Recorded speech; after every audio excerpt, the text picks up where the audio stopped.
Yeah, baby.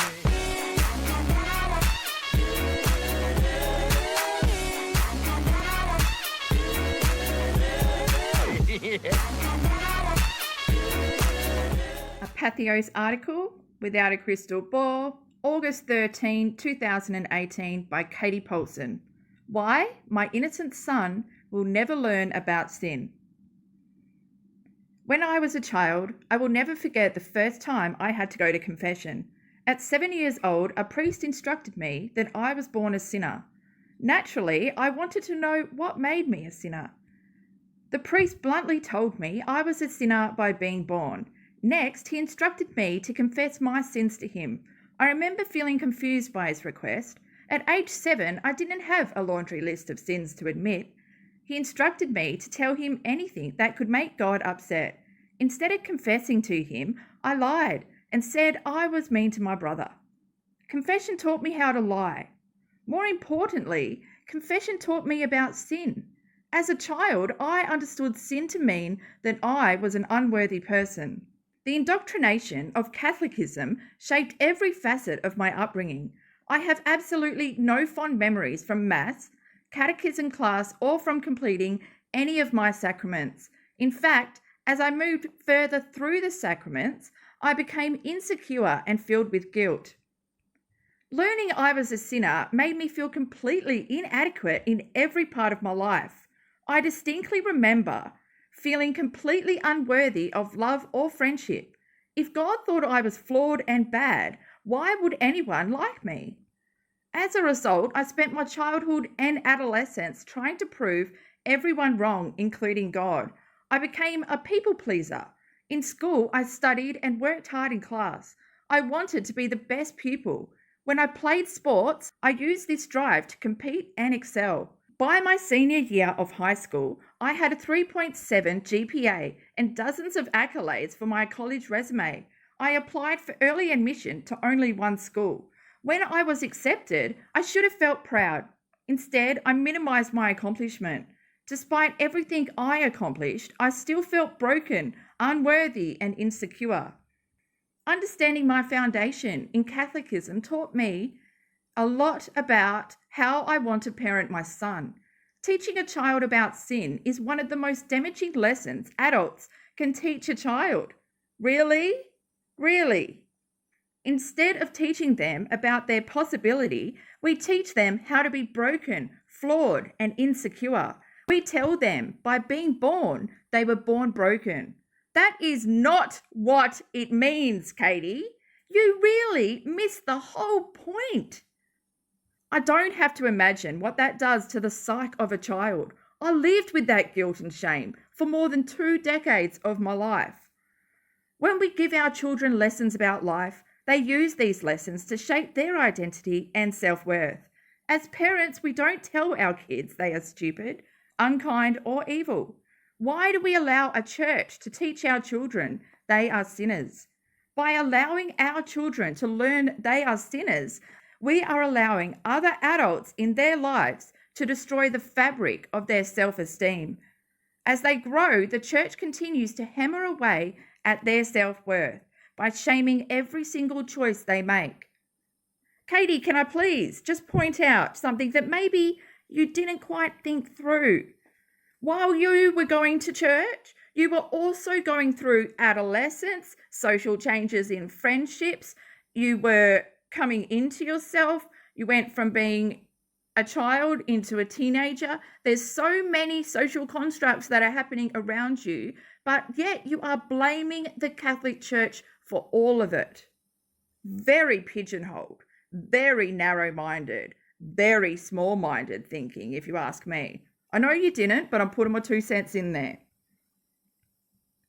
We allow the church to tell our children that sex before marriage is sinful.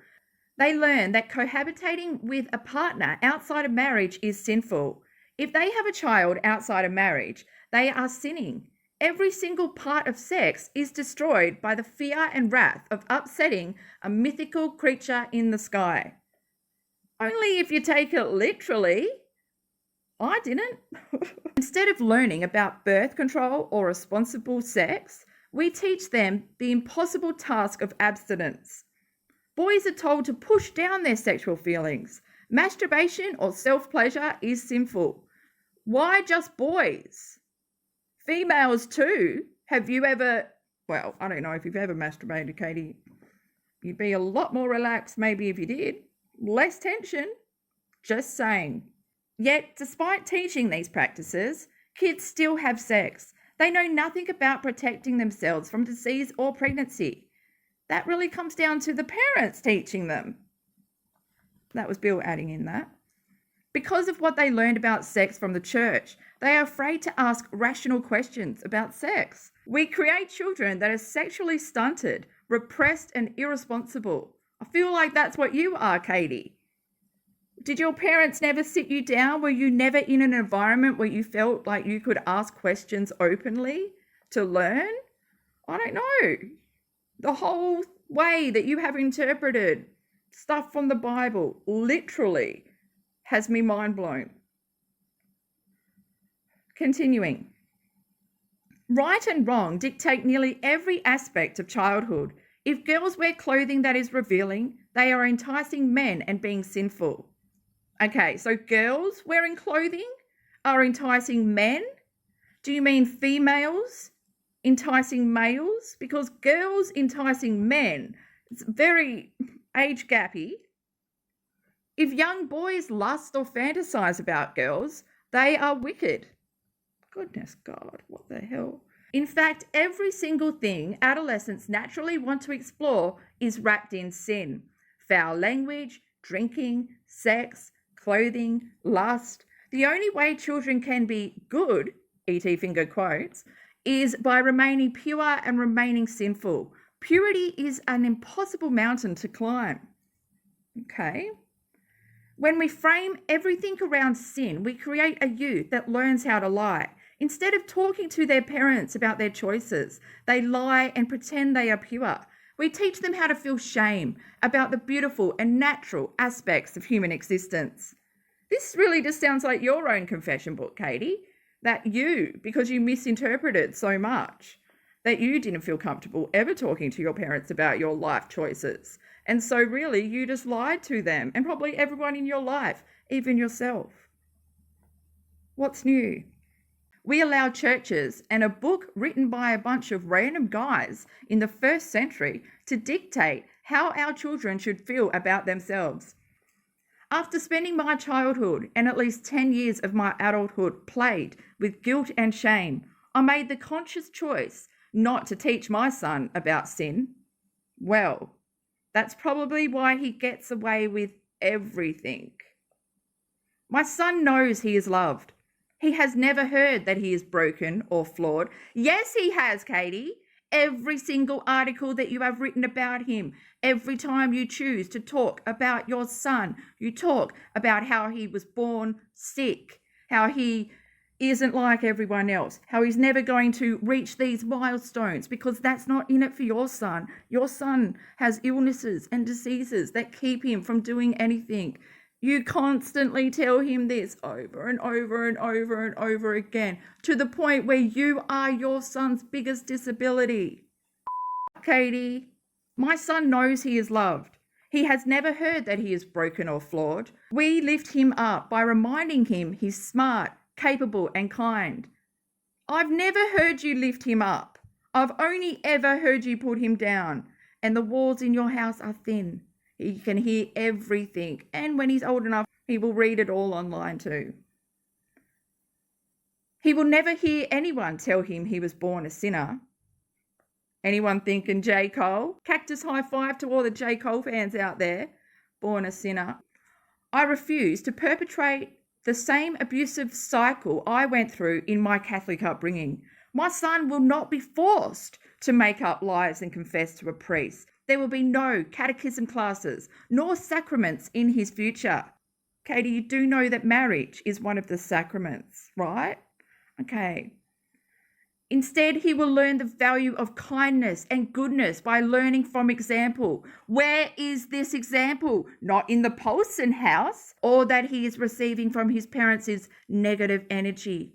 My mum sits on the internet 16 hours plus a day yelling at strangers because of what they believe in. It's not what she believes in, and she needs to tell them that they're wrong. Most importantly, he will learn to be kind because all humans are capable of doing good deeds. He will not be kind because he wants to please God.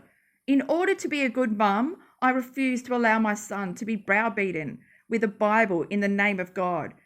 Instead, we will demonstrate compassion, empathy, and kindness for all humans and animals. My child is good at his very core. Absolutely no one, especially a church, has the right to teach him he's bad.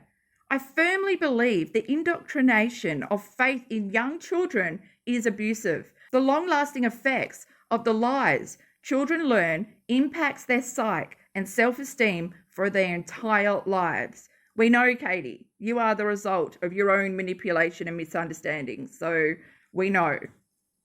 If I have it my way, my child will never have to experience the pain the Catholic Church caused me. Finally, my child is not a sinner. He's a little boy that loves dinosaurs, kitties, puppies, and giving hugs. Thanks, Katie. Thanks again for your brilliant work. Brilliant article. Brilliant misunderstandings of basic church teachings. Literally. Yeah, baby.